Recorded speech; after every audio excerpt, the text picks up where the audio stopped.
جس طریقے سے انسان کا جسم تھکتا ہے، ذہنی طور پہ جسمانی طور پہ تھک جاتا ہے، بالکل اسی طریقے سے انسان کا دل بھی تھک جاتا ہے، دل بھی پریشانیوں کے اندر گھر جاتا ہے۔ بہت سی کامن وجوہات جن کی وجہ سے دل بہت تھک جاتا ہے، وہ تب ہے جب انسان اپنے فیوچر کے بارے میں بہت زیادہ سوچتا ہے۔ فیئر آف فیوچر جو ہے وہ انسان کو اکثر تھکا دیتا ہے، یا انسان کا دل اس لیے بھی پریشان ہو جاتا ہے کہ انسان جو اللہ نے اس کو دیا ہوتا ہے اس میں وہ مطمئن نہیں ہوتا۔ اور تیسری وجہ جس کی وجہ سے انسان کا دل جو تھک جاتا ہے وہ گریف ہے، غم ہے، اور اسی طریقے سے ڈیزائرز ہیں، شہوات ہیں۔ یہ جب کثرت سے انسان کے دل کے اوپر وارد ہوتی ہیں، بار بار انسان کے دل پر حملہ ہوتا ہے، تو اس وقت انسان کا دل جو ہے وہ بہت تھک جاتا ہے۔ یہ جو غم ہے اور دل کے غم ہے اور دل کا بوجھ ہے اور دل کا اطمینان نہ ہونا، سکون نہ ہونا، یہ صرف ہمیں نہیں ہوتا، یہ صحابہ کو بھی ہوتا تھا، اور یہ ہر دور میں ہر جو ہے نیک لوگوں کو بھی ہوتا رہا، اور ظاہر ہے جو اللہ سے دور لوگ ہیں ان کو بھی ہوتا رہا۔ تو اللہ کے رسول صلی اللہ علیہ وسلم نے کہا یا ابا امامہ، کہ اے ابو امامہ، کیا ایسی چیز ہے، کیا ایسی پریشانی ہے تمہیں جس کی وجہ سے تم مسجد میں ایسے وقت میں ہو جو وقت نماز کا نہیں؟ تو سیدنا ابو امامہ نے کہا کہ یا رسول اللہ صلی اللہ علیہ وسلم، یعنی مال کی پریشانی اور اس کی وجہ سے پھر غم، مطلب زندگی بہت مشکل ہو گئی، ٹف ہو گئی ہے، اور اس پریشانی کی وجہ سے، اس کیفیت کی وجہ سے میں یہاں پہ مسجد میں آ گیا۔ آپ امیجن کریں کہ صحابہ جو تھے، جب ان کو پریشانی ہوتی، مشکلات ہوتی اور وہ اس طرح کے غم بوجھل ہوتا تو وہ کدھر رخ کرتے؟ مسجد میں رخ کرتے۔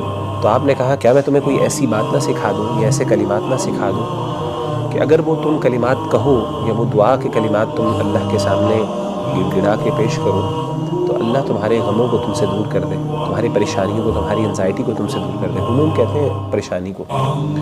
وقضا عنک دینک، اور تمہارا جو قرضہ ہے وہ تم سے اللہ تعالیٰ دور کر دے، یعنی وہ تمہارا ادا کر دے۔ تو انہوں نے کہا بلا یا رسول اللہ، کیوں نہیں اللہ کے رسول، میں تو اسی غم اور اسی پریشانی میں آپ کو موجود ہوں۔ آپ صلی اللہ علیہ وسلم نے فرمایا اذا اصبحت و اذا امسیت، جب بھی تم صبح کرو یا شام کرو، یعنی صبح اور شام کے اذکار کے اندر ایک بندے کو دعا پڑھنی چاہیے، وہ نبی صلی اللہ علیہ وسلم نے دیکھا۔ اور وہ کیا تھی؟ آپ نے فرمایا اللہم انی اعوذ بک من الہم والحزن، اے اللہ میں تیری پناہ میں آتا ہوں ہم سے اور حزن سے۔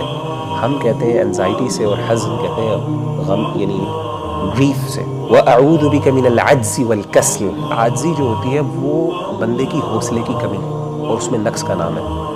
ہمت نہیں ہے انسان کے اندر، جذب، یعنی مطلب انسان کو جسمانی قوت ہے، طاقت ہے، لیکن نا وہ ایک چاہت، وہ پیشن اور وہ جو انرجی ہے نا، جو آپ کو چاہیے کوئی کام کرنے کے لیے، کوئی اپنا گول اچیو کرنے کے لیے، وہ نہیں ہے آپ کے اندر۔ تو عجز اسے کہتے ہیں۔ والکسل، کسل کہتے ہیں کاہلی یا سستی کو۔